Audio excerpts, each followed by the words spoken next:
Good afternoon, Jaguars, and welcome back to another live episode of MVTV.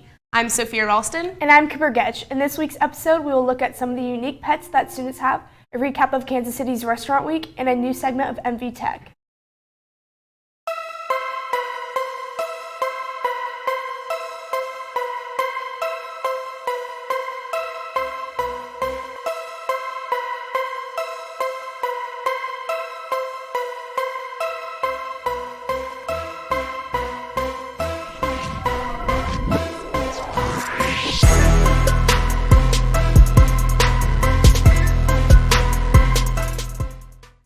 To start off today's episode, reporter Kylie Overbaugh shows us some of the unique pets Mill Valley students have. Last year, reporter Madison Larson gave us some insight on senior Lainey Whitehill's unique pet, but she isn't the only student at Mill Valley that has an uncommon animal.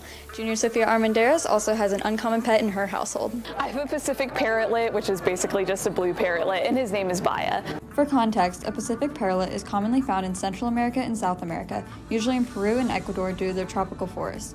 Although they are small, they tend to be high maintenance when it comes to attention, which is why they're a more uncommon pet. You definitely need to give the bird attention. I know Baya specifically is kind of a diva with it.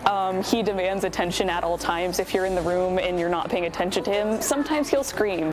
So we don't actually have to do a lot to take care of him. All you really have to do is feed him, give him a good place to have his nice cage, and give him some toys, and he's pretty good. He really, really likes music. If you can play any sort of music for him, he chirps super happily. He just adores it. Birds I know in particular are actually really sweet. They have a ton of personality, they live a super long time, and they're just good pets to have. They're less high maintenance than a cat or a dog, but you can give them just as much love and they'll give you just as much back. If you ever choose to adopt a pet, maybe consider one that is less common. This has been Kylie Overbaugh reporting for MVTV. Wow, that's a really awesome pet. I admire her for her patience. No kidding. While we were giving out compliments, did you know it's National Compliment Day tomorrow? No, I did not. Let's learn more about this special holiday with reporter Alyssa Canning. Last semester you probably saw Emily Fearborn's video on kindness and why we should continue to do it. Today, I'm here to dive deeper into a holiday you probably don't know about, National Compliment Day. Let's check out the holiday and try it out by giving some compliments. National Compliment Day was created by Kathy Chamberlain and Debbie Hoffman in New Hampshire in 1998. The holiday is celebrated in the U.S. on January 24th, but it is celebrated globally on March 1st. The purpose of the holiday is to brighten someone else's day and to improve their mood. According to holidayscalendar.com, studies have shown that giving out compliments also has a beneficial effect on the person giving out the compliment. In other words, celebrating National Compliment Day is a great way to spread kindness while making you happy too. I like your glasses. Thank you. I like your AirPods. Thanks. I do too. I love your dress. Oh, thank you. I love your outfit. Thanks. Your shirt is really cute. Thank you. Drew, I like your hair. How often do you give people compliments? All the time, mainly because we have great people here. How often do you give people compliments? Probably a couple times a day. I give people compliments every day. You can ask Officer Mo, I always compliment them. Now you know how to celebrate National Compliment Day by giving compliments to your friends, family, or even somebody you don't know. Be sure to spread some kindness, Jags. This has been Alyssa Canning reporting for MVTV. Make sure to give someone a compliment tomorrow in honor of the holiday. Now let's take a closer look into a few students at Mill Valley who play hockey. Hockey is a unique and interesting sport played by a few students here at Mill Valley. Let's get to know how this sport has affected Mason Johnston and a little bit more about his hockey background. I was about 3 years old when I started skating, and then 4 when I started playing official ice hockey. Hockey is a unique sport because 1, it's on ice, 2, we skate on 1/8 of an inch blades. My favorite aspect of playing hockey is probably hitting because that's the most fun. It's either you get hit or you hit. My dad inspired me to play hockey because he was born in Michigan and he was really big on hockey there. And then we started watching the Red Wings and I really just fell in love with the sport there. I've played on a lot of teams all around the country. I've played for 6. The Midwest Muskies, and then the Minnesota Mavericks, and then Omaha Tropics, and the Iowa Wild. The team I play for now, the Kansas City Jets, has about 45 kids from my grade from Mill Valley.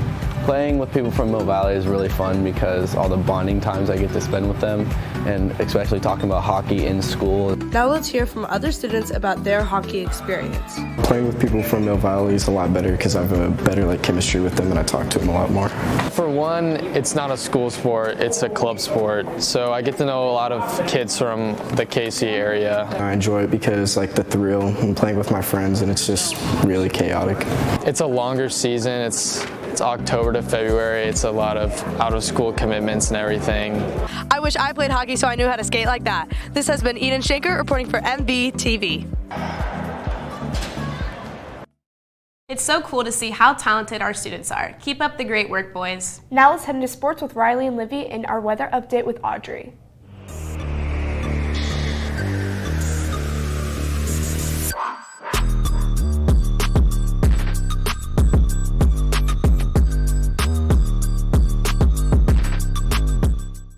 Good afternoon, Jaguars. Welcome back to another sports segment. I'm Riley Ferguson. And I'm Livy Sell. Last Friday, the girls basketball team played against Blue Valley West Jaguars in a hard fight matchup. After 2 overtimes, the girls lost 38-34. They will be competing in a tournament at El Dorado High School next Thursday, so good luck to them. The boys basketball team also played Blue Valley West, where their game was also taken to overtime. The boys fought hard, but unfortunately they lost with a final score of 56-51. They play next Wednesday at Lawrence Free State, so good luck to them. The swim team were in action yesterday as they competed in a meet at Chisholm Trails in a good team performance. The team placed second with individual wins from Anthony Molinaro in the 50 free and Colby Beggs in the 500. Let's hear what Derek Long has to say about the team so far this year.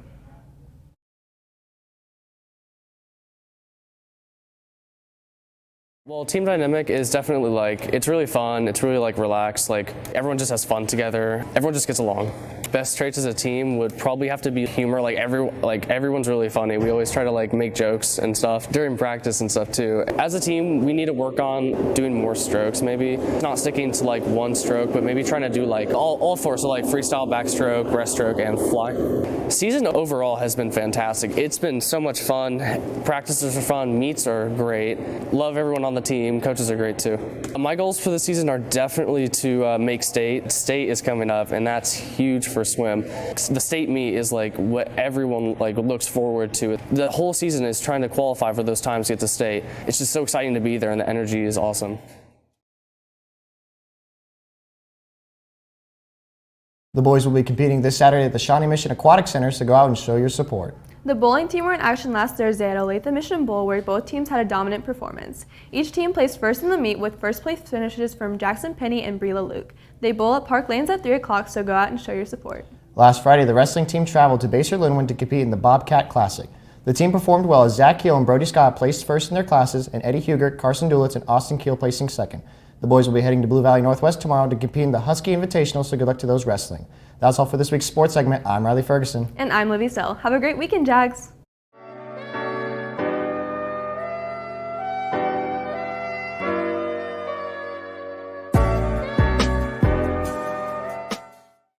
Good afternoon, Jaguars. This is Audrey Grabmeyer here with your weekend weather update. Friday is going to start off awfully chilly with snow showers in the morning, followed by a high of 33 and a low of 24. On Saturday, it'll be partly cloudy with a high of 37 and a low of 25. Finally, on Sunday, it'll be 42 with a low of 26 and partly cloudy skies again. That's all for your weather update. Stay warm this weekend, Jags. Thanks, guys, for the sports and weather update. With reporter Leaf Campbell, we will now learn about the history of iPhones on this installment of MV Tech. Apple has had a lot to offer consumers lately. We've been given new iPhones, Macs, headphones, watches, and subscription services. Out of all their products, the iPhone has continued to be Apple's main source of revenue, coming in at 62% of their overall sales. In this segment of MVTV Tech, we will be taking a look at the history of the iPhone, how far the technology has come since its initial release, and what to expect next from Apple with the start of the new decade.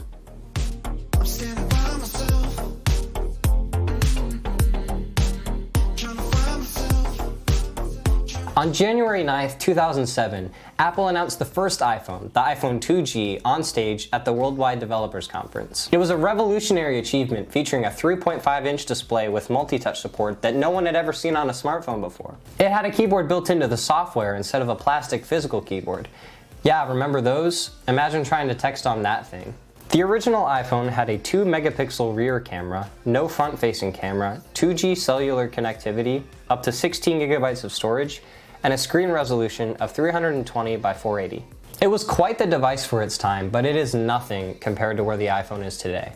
The iPhone 11 Pro has triple 12 megapixel rear cameras, a 12 megapixel front-facing camera, 4G LTE cellular connectivity, up to 512 gigabytes of storage, and a screen resolution of 2688 by 1242 for the Pro Max model. To put how far the technology has come in perspective, the original iPhone was 32,768 times faster than the computer that landed Apollo 11 on the moon. The iPhone 11 Pro is 1,048,576 times faster, and this is based on RAM. Now looking at what to expect for the future, the 2020 iPhones are speculated to include 2 low-end devices and 2 high-end devices. The notch is expected to shrink at the least. The display is expected to feature Apple's ProMotion display technology, which will allow the screen to refresh at 120 Hz.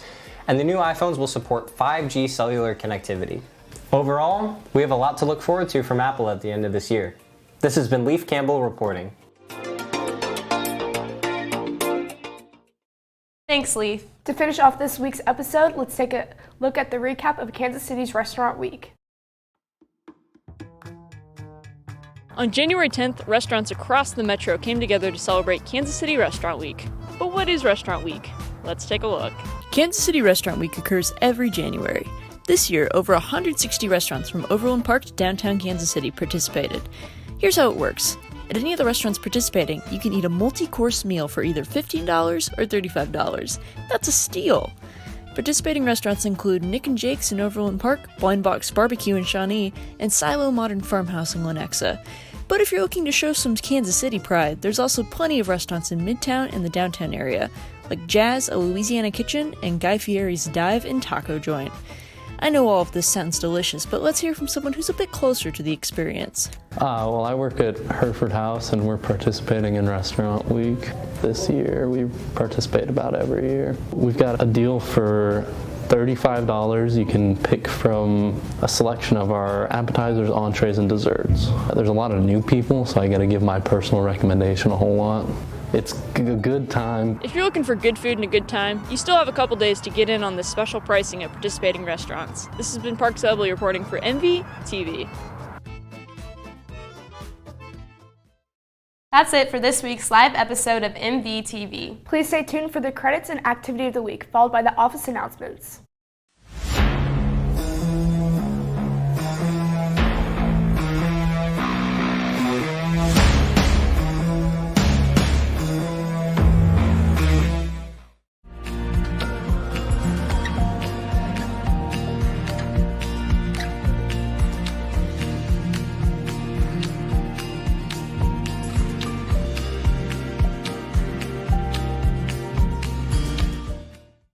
And we're back with your announcements for January 23rd, 2020. To receive a refund for your ticket, bring your ticket to GL 102 during seminar this week.